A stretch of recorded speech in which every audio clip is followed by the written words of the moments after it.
తిరుపతిలో మోహన్ బాబు యూనివర్సిటీ దగ్గర నిన్న జరిగిన ఘటనపై మంచు మనోజ్ స్పందించారు. గొడవలు సృష్టించడం తన ఉద్దేశం కాదు అన్నారు. తమ ఫ్యాన్స్ ఏర్పాటు చేసిన బ్యానర్లు తీసేయడం, వారిని బెదిరించడంతోనే వివాదం జరిగిందని చెప్పారు. 2 రోజులుగా అక్కడే ఉన్న తమను సంక్రాంతి జరుపుకోకుండా చేశారని ఆరోపించారు. ఇక సీఎం చంద్రబాబు, మంత్రి నారా లోకేష్తో ఎలాంటి ఫ్యామిలీ విషయాలు చర్చించలేదు అని చెప్పారు ఆయన. అలాగే తనకు హెల్ప్ చేయాలని కూడా ఎవరిని అడగలేదన్నారు మనోజ్. ఇప్పుడు వచ్చి గొడవలు చేయడం కరెక్ట్ కాదు. అంటే నేను వస్తే వాళ్ళు గొడవలు చేస్తాను. నాకు గొడవలు ఇంటెన్షన్ కాదు. నా కూతురిది ఫస్ట్ సంక్రాంతి అండి, ఫస్ట్ పండగ. అండ్ ఆ పండగ కూడా జరుపుకొని లేకుండా స్థితిలో చేశారు. 2 రోజులు అక్కడ ఉన్నా, 3వ రోజు కూడా అక్కడే ఉంటాను. వీళ్ళు కానీ బ్యానర్లు పెరగకుండా, నా తమ్ముడిని బెదిరించకుండా, మా వాళ్ళందరినీ బెదిరించకుండా ఉండుంటే నా పట్టికలో ఉంటాను.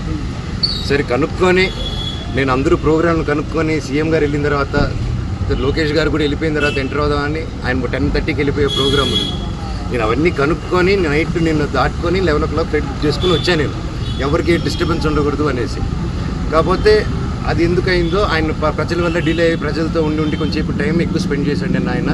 సో నేను వెళ్ళే టైం మ్యాచ్ అయింది తప్ప నేను ఈ విషయాలు కానీ, నేను లోకేష్ గారికి కానీ, చంద్రబాబు నాయుడు గారికి కానీ, ఎవరికి కానీ, నాని గారికి కానీ, నేను ఎవరిని కానీ నాకు హెల్ప్ చేయండి, నాకు సమస్య జరుగుతుందని ఆ శివుడి మీద ఆజ్ఞ, శివుడి మీద ఒట్టుగా నేను ఎవరిని అడగలేదు నేను.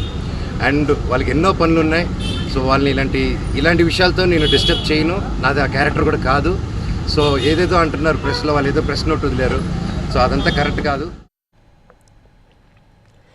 నిన్న మోహన్ బాబు యూనివర్సిటీలోకి వెళ్లేందుకు ప్రయత్నించారు మంచు మనోజ్ దంపతులు. అయితే సెక్యూరిటీ సిబ్బంది మాత్రం లోపలికి పంపించేందుకు నిరాకరించారు. అదే సమయంలో కోర్టు ఉత్తర్వుల దృష్ట్యా తాము కూడా అనుమతించలేము అని పోలీసులు చెప్పారు.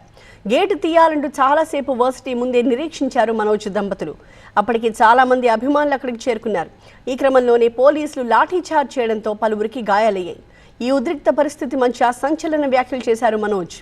యూనివర్సిటీకి వస్తున్నానని తెలిసి కొంతమంది బౌన్సర్స్ని ఎక్కడి నుంచో తీసుకొచ్చారని ఆరోపించారు. వాళ్లకు భయపడే పరిస్థితే లేదు అన్నారు. కేవలం పోలీసుల మాట విని మాత్రమే తాను వెళ్లిపోతున్నానని చెప్పారు మనోజ్.